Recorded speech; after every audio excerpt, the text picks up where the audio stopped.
Yeah, good morning. Another great Saturday shaping up here. We got dogs and Voltards going at it already on my Facebook page. A little bit of football on today. Texas fans. Man, Texas fans have got to be the dumbest fan base I've ever ran across. I mean, these people are just straight idiots. I used to think that Tennessee fans and Alabama fans were bad, and I got added to a Texas UGA trash talk Facebook group. These people have got to be the dumbest fans in all of college football. I mean, it's just absolutely horrible. But anyways, this morning I wanted to get on here and talk about the UGA Alabama game, where UGA is heading as a football program. It took a while to get over that loss. I'm not going to lie. I did handle it better than last year, though. Last year, in the national championship game, I thought that our starting 11 was better than Alabama's starting 11 on both sides of the ball. I really thought that. We had a senior-laden team. We were just blowing people out. We did have that one bad game at Auburn, but I just thought our defense was so good last year, and our offense was kind of playing catch-up to the defense all season long. By the end of the season, the offense had hit its stride, and our offense played good enough in both games to win the game. But this year, I didn't really expect our team to beat Alabama in the SEC title game. If you watched my preview video and the score prediction for that game, I predicted Alabama to win 45-31. I knew. Now, I didn't know how it was going to happen this time. I had no idea that Jalen Hurts was going to come in and pass the ball on our defense to win the game. But I knew we were going to give the game away in the late third quarter. I told y'all. I knew for a fact that we were going to be up 21-14 going into half, and I knew that we were not going to be able to hold on to the game. Just something. I really can't put my finger on what it is. I really can't. But it's no longer Alabama's players are just so much better than ours. That's no longer the issue. We can play with them. We've got the players to play with them. But it's a mentality. There's a mental makeup that goes into a national title team and a team that can finish games. And Georgia and the Falcons, I've told y'all, cannot finish games. We don't have the mentality to finish games. And I lose my mind, and I've been telling y'all, the reason that I lose my mind in the Vanderbilt games and the first half of the Florida game and games where it just looks like we're not motivated to be out there, when we don't go all out and play to our potential against nobodies, that hurts us in the fourth quarter against Alabama. That's why I lose my mind on that. And I've told y'all that, so we're really not even going to go into that. Now, the reason that this SEC title game hurt so bad, I didn't expect Georgia to play that good. And you got to be honest with yourself here. Alabama didn't play good. Alabama dropped a lot of passes in the first half. So we played really above our potential. And Alabama, I think, they left a lot of plays out on the field in the first half, especially the wide receivers. So, you know what I mean? You just got to be realistic. That is what it is. Alabama left plays on the field. We played out of our minds in the first half. And really, man, it boils down to the offense could not make plays in the late third quarter and fourth quarter again. We got shut out in the fourth quarter again. Hot Rod missing that field goal, I'm not saying that's why we lost, but that was the momentum that really turned the game to where we could never recover. That was just awful. If Isaac Nada would have scored on that play where he was running down the field for 50 yards, if he gets in right there, that game's over. But he gets tackled at like the 10. We stumble upon our own feet and face plant, and then Hot Rod misses a field goal from what? It was a 31-yard field goal. That's unheard of for Hot Rod. And the fake punt thing. Now, I wouldn't call that in that situation. 4th and 11 is just too much. It's too much. And then you run that number 1 jersey out there onto the field. Everybody in that stadium, everybody in the Southeast, and maybe everybody in the country knows who number 1 is as the number 1 recruit coming out of high school. So when Justin Field trots his ass out there on 4th and 11 as the up back and hadn't done it all season long, you've got to be kidding me. Everybody knows that's a fake. And why, when we're sitting there looking at the defense that entire time, why Kirby lets that happen and doesn't call timeout previous to that play is beyond me. It blows my mind. That's not okay and not acceptable. You want to call that play and go for making a first down and winning the game, that's fine. But when... Man, that's like looking at another army and saying, all right, guys, we're outnumbered 10-1 here in the open field. Let's go for it. That's just dumb. No. That was really the point of no return. Once we did that, it was over. So I was frustrated, and it hurt so bad because I didn't expect us to be ahead that long in the second half. I expected us to be up at halftime, but I really expected things to kind of unravel quickly in the second half. The game was officiated a lot better than I thought it would be. The whole officials being against UGA, I don't believe that. Now, I do believe that Alabama gets a lot of calls, just like any championship team does, just like Jordan got the calls and Kobe got the calls and all that. That's just the way that it is. The winners tend to get more calls than a team than a challenger does. If UGA somehow goes on a run and has a dynasty that's winning title after title, then we'll get the calls, and y'all will see. And, man, I'm being honest. I don't want the calls to go in favor of Georgia. I really don't. I just want the game to be officiated fair. If it's pass interference, you got to call pass interference right then and there. Don't do a makeup call 3 plays down the line on some finicky bullshit call to make up for when you didn't call pass interference. I don't like that. And you know, Tyson Campbell is a perfect example. All season long, that guy did pass interference. And I said, go ahead, call it. If that's the right call, call it. But what I don't like seeing is makeup calls, and I hate that we can't review terrible calls, because when they claimed that Georgia was offsides last year in the national title game, if that would have been reviewed, you can't call that guy offsides. So why horrible game-changing penalties like that aren't reviewable? That's not really fair to me. If we can start reviewing everything else, we need to start reviewing the penalties too. And like I said, the Alabama fans don't need to get all worked up. I'm not saying maybe you are paying officials, but I'm not saying that the officials are out to get Georgia. That's all that I'm saying. Bama tends to get calls because they're champions. That's just how it goes. Now, getting into the game. I came out, if you watch my YouTube channel or Facebook, you saw me post this list. I posted a list of 13 things. I added one more for the penalty yardage of what we needed to do to win the game. We did a lot of them, but not enough to win. And man, just like Kirby said post-game, this game came down to inches. If three more plays went our way in this game, we would have won. If we'd have had one more turnover, I think that we would have won. So we did a lot of the things that I said we needed to do. I'm going to go over them right now. And I wrote this after the Florida game. Number 1, we needed to get better every game for the next 3 games. We did that. Number 2, have to get healthy on the O-line. We did that. Number 3, must play our best game against Alabama. I left a question mark there. I think that we played our most intense game by far, but we didn't execute every play. We left plays out there on the field. Mecole Hardman dropped some passes in the first half. That's uncharacteristic of him. Number 4, the one I was most proud of. I said we needed +3 all year long to win the game. We were +2 in turnovers, so we got that one done. Number 5, cannot blow an assignment on defense for a touchdown. We blew an assignment, might have blown 2. Number 6, must have a special teams or defensive touchdown. We didn't get that done. I really thought we were going to, too. If Tua stayed in the game, I think we would have had a pick 6 late in that game. Now, how Jalen, you almost couldn't make that up, man. Seriously, we could not have game planned any better for containing Tua. We picked him off twice. It was just great. It was wonderful. I could not be happier with the defensive game plan to contain Tua and to confuse Tua. I couldn't have been happier with the sacks. For all you dogs that wanted to say all season that sacks didn't matter, I told you that it would. That was a huge reason that we were even in that game in the first place, because we could finally, when it mattered, formulate a pass rush. So, next season, we better not be anywhere near second to last in the SEC in sacks, because you think I was bad on it this year, I'll lose my damn mind next year. Because the recruits that we brought in that are number 1 pass rushers in the country at defensive end, we have no business being second to last in the SEC in sacks. I don't want to hear about it. Don't even make an excuse about it. And I'm really going to go into that here in a minute after I finish this list. Number 7, must play better special teams. That was the most disappointing part of that game. We failed at that. We played terrible special teams. Terrible. I cannot believe that Alabama outplayed us on special teams. I can't believe that Hot Rod missed that kick. Our kick coverage in that game was horrible. Absolutely horrible. They had 2 big returns in that game.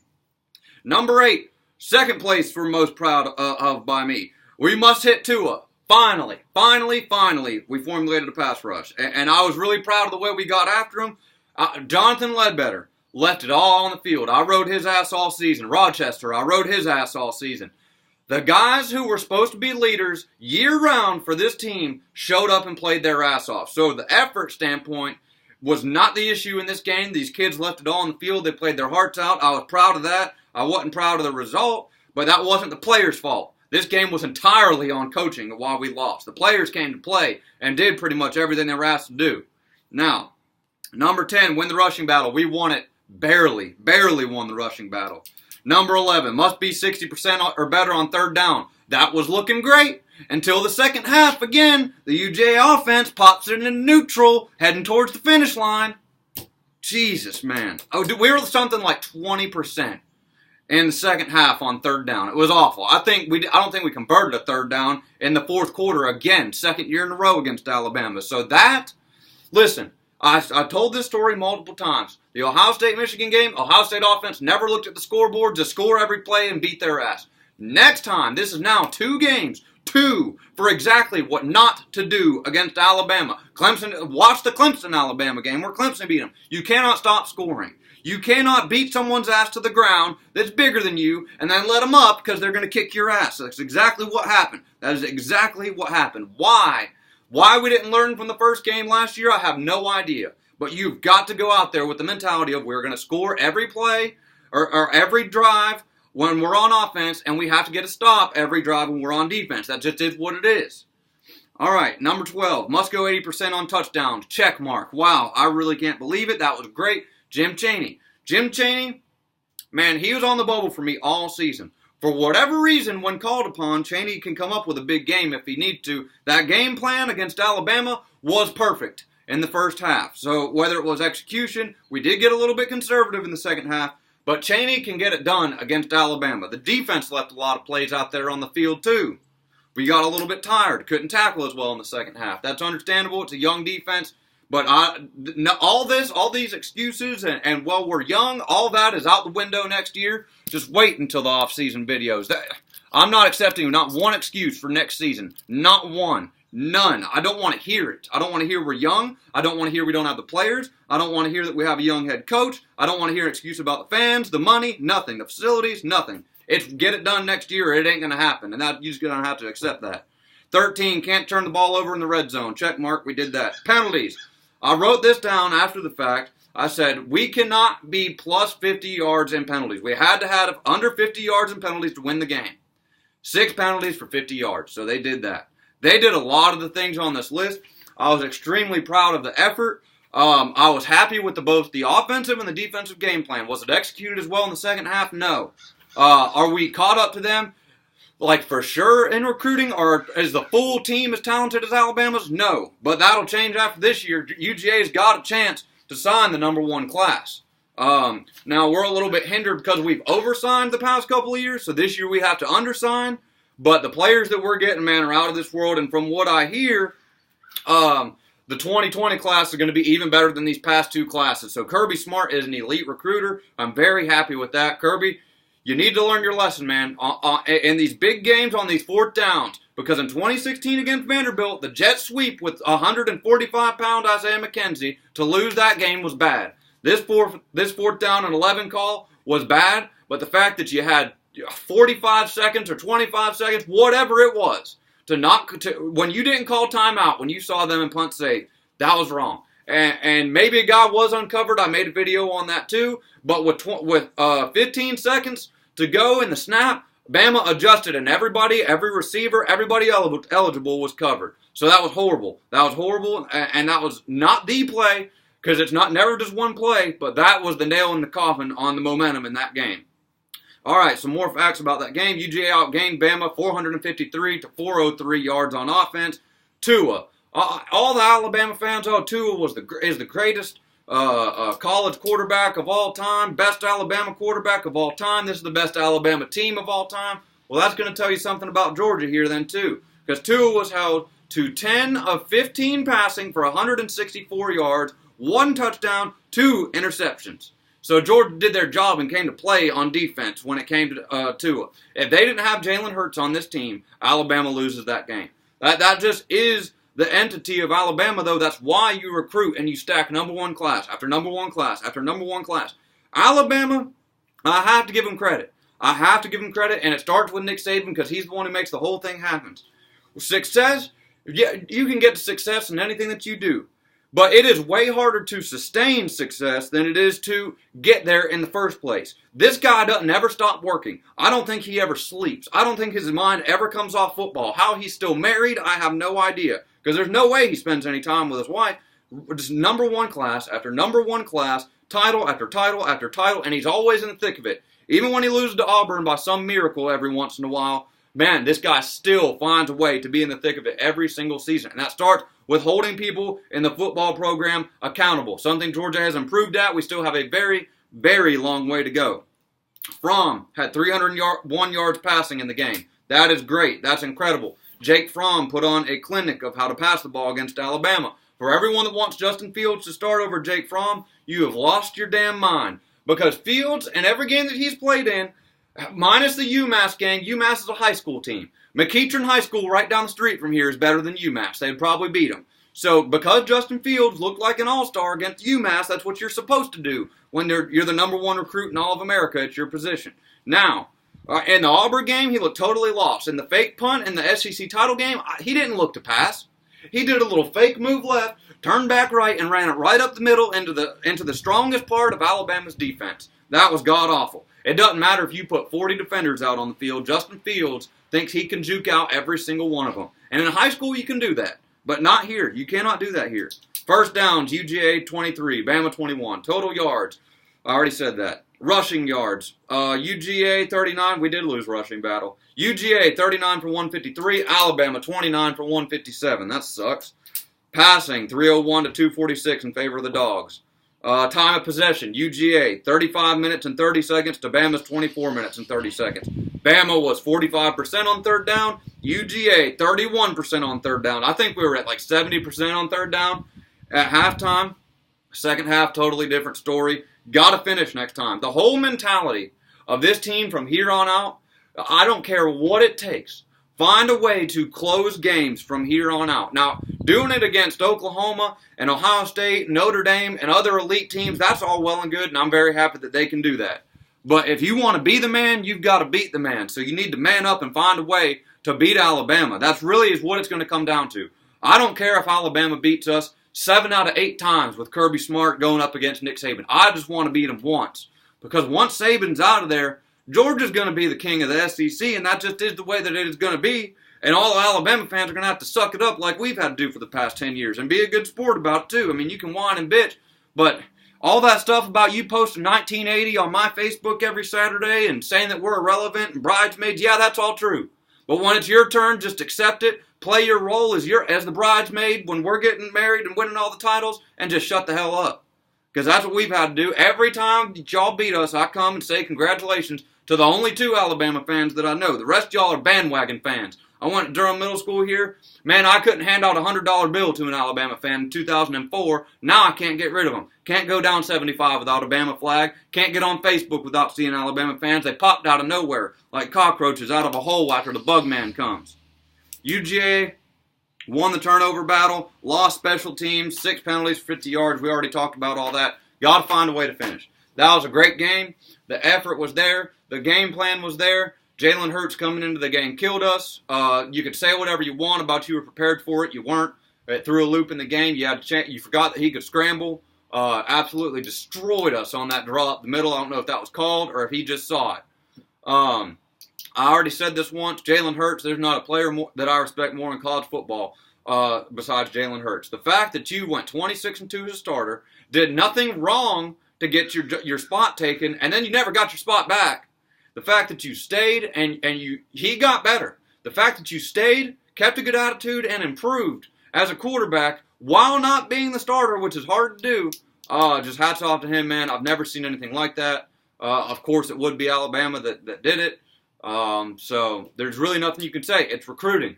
It's recruiting. If Georgia wants to beat Alabama, step number 1 is beat them in recruiting. We did it last year. We've got a chance to do it this year. If we're close, if we're right there close at the number 2 spot, that's great. But, you know, if you really want to do it, beat them outright, and we're doing our best.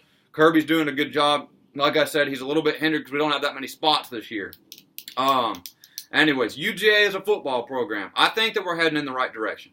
Finally, the money is being spent in Athens, getting dumped into this football program like never before, and it's paying off. You can't say that it's not. And yeah, I understand that Mark Richt at the beginning of his tenure and Kirby Smart at the beginning of his tenure have similar records and all that. But the play on the field, teams have gotten better since 2002. Georgia's 2002 team was really good. However, These teams are far superior to what was going on back then. So the fact that Georgia can sustain and is doing really well right now is impressive. If there's no Alabama, right now, Georgia's probably at the top of college football the past 2 years. They probably easily win a national championship this season as well as they're playing right now if they get into that playoff. I think we got robbed by the playoff committee. Now, I don't have a problem with the 4 teams that got in, but just say that they're the 4 most deserving. Don't say that they're the 4 best, because it was not the 4 best. That would be untrue. I mean, you just can't tell me. I mean, you can call me a conspiracy theorist, which I am. I don't think they're conspiracies. I think they're facts. But you can't tell me that the Florida AD, the Georgia Tech AD, and a bunch of people who kicked back with the Oklahoma people all season long voted in favor of UGA over Oklahoma when it had to go to a vote. And when it had to go to this bullshit protocol of, oh, well, we're tied 5 votes at 5 votes, so we got to go to protocol, and number 1 in protocol is a Big 12 title or a conference title, whatever. Dude, UGA was better than Oklahoma in every single category, even almost on offense. And the committee still put Oklahoma in over Georgia, and man, they know when they lay their head down at night that Georgia's a better team than Oklahoma. That's what pisses me off right there. The whole 4 best, don't say it's the 4 best. Say that it's the 4 most deserving. Say that you have to have a conference title or something like that to get in. Because Alabama didn't have a conference title last year, and they got in. And Oklahoma went to overtime with Army. I mean, I understand we got blown out by LSU, but if you look at the past 6 weeks, 4 best teams right now, look at the past 6 weeks of Georgia football and look at the past 6 weeks of Oklahoma football, and Georgia needs to come out and absolutely handle business and stomp Texas by 21 or better to make a statement that y'all can't ever do this to Georgia again. If they're ever close and right there neck and neck with somebody else, and Georgia's been playing good the last 6 games of the season, you got to put them in. Because look at what they did to Texas a couple years ago when you left them out. And I hope that we wear the black jerseys against Texas too. I'm sick of the whole black jersey culture at UGA, and it's not the fans. The fans have every right to want the black jerseys. It's the administration, the program, and I don't know how much Kirby Smart has to do with it. I know that he thinks it's ridiculous. That's fine. But once you bring a cool jersey out, to put it back in the closet and never wear it again would just be wrong, and it helps with recruiting. So I'm sick of hearing about the black jersey thing, and then the Georgia program hanging it over the fans' heads like a carrot on a stick, pulling a cart from a donkey. Like, it's just ridiculous. Wear the damn jerseys. Carolina wears black jerseys all the time, and it's not a big deal because they don't make it a big deal. Kentucky wore black jerseys against Georgia this year for the East title. They didn't make it a big deal because it's not a big deal. Just wear the jerseys, make your fans happy, and that's it. That's it. Quit making it a big deal. Just wear the jerseys. I'm sick of that argument. I'm sick of it. Wear them once a year. I don't care if it's a bowl game. I don't care if you're rewarding the players for having a good season and making the SEC game. I don't care if it's last game of the season against Georgia Tech. I don't give a damn if it's 95 degrees in August and you want to wear them then. Don't use that as an excuse, man, because there are teams that wear black and it's hot. Hot is hot, and that just is what it is. Don't say that it's hot so we can't wear the black jerseys. That's not true. That is not true. Wear the jerseys once a year so that everybody that comes through that school, whether they transfer or not, if you earned a scholarship at Georgia, yippee, you get to wear the black jersey one time and look really cool, and you'll satisfy the fans, and the fans will shut up and quit making it a big deal. Just say once a year, don't know when it's going to be, if it'll be a big game or a ULM game. We're going to wear the black, and just wear the black jersey. Just come through on what you say. So I'm hoping that we wear black in the Sugar Bowl. I'm hoping that we beat Texas by 21. This has been a really long video, so I'm going to wrap this one up here soon. But I think we're in a good spot as a football program. We've got to keep getting better. We've got to keep improving. We've got to stop making excuses as a fan base. I'm sick of the excuses. There's none next year. Not one. Next year's team is going to be the most talented team UGA football has ever put on the field. Ever. So it will not be the players' fault if it doesn't happen next year. Now, execution, coaching, maybe. Let's see, what else? Money's being spent, that's good. Finally, it's just football's the number one priority around here, and that's what we've been missing this entire time under Mark Richt. And he wanted to get it done. He was just met with resistance by the administration, which is bullshit.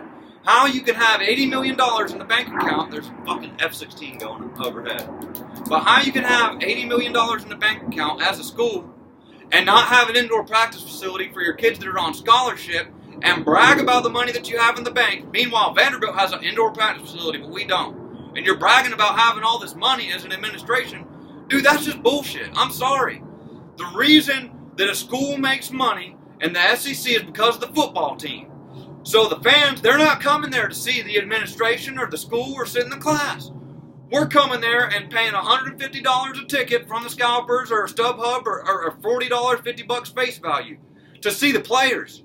We're not coming to see the administration or the students or the band or anything like that. We're coming to see the football players. So the fact that you got all this money in an account and you're not spending it to get a good return on your football players, that's bullshit, and that was the whole entire problem there.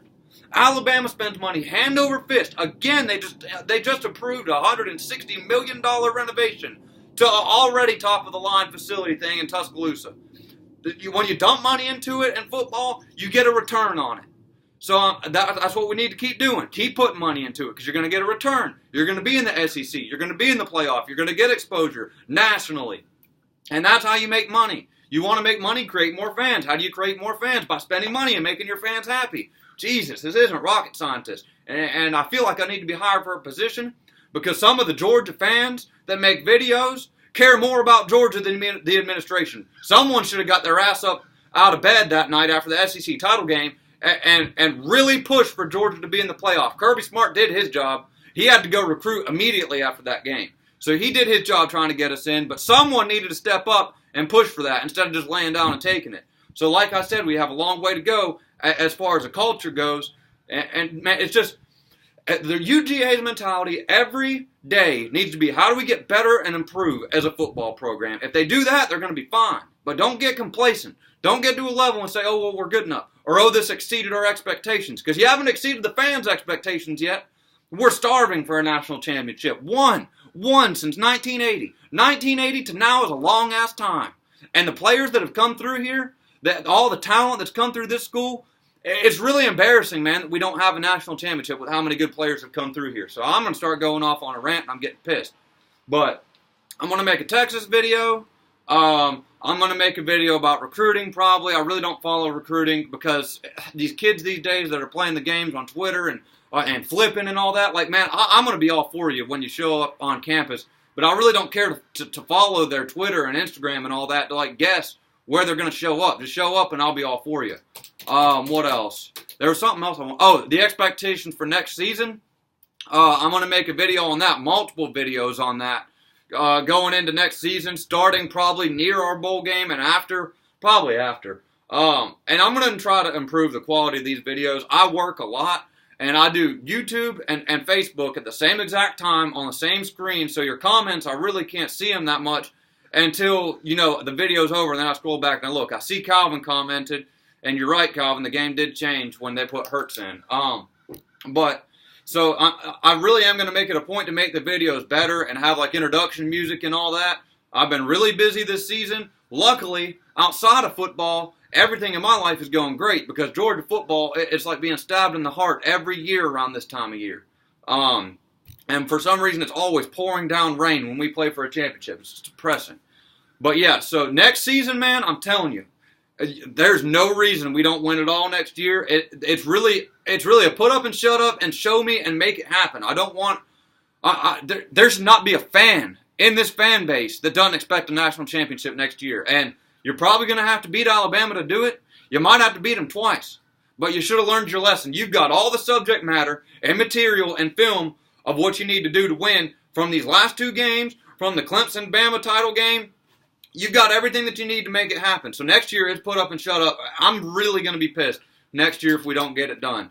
If we don't get it done next year, I really don't know when it's going to happen. I mean, I'm serious. I'm serious. All the talented people that have come through here, if we don't do it next year, man, I just really don't know. I don't believe in a curse or anything like that. I believe in execution and talent and coaching and will to do better than the other team. That's what I believe wins games. But if we don't do it next year, we really have big issues. So I hope everyone has a great day. Georgia Southern plays at 5:30. That's really the only game I'm looking forward to. But other than that, I hope everybody's team does well in the bowl game. I'm expecting the Dogs to blow out Texas. Y'all have a great day. See you next time.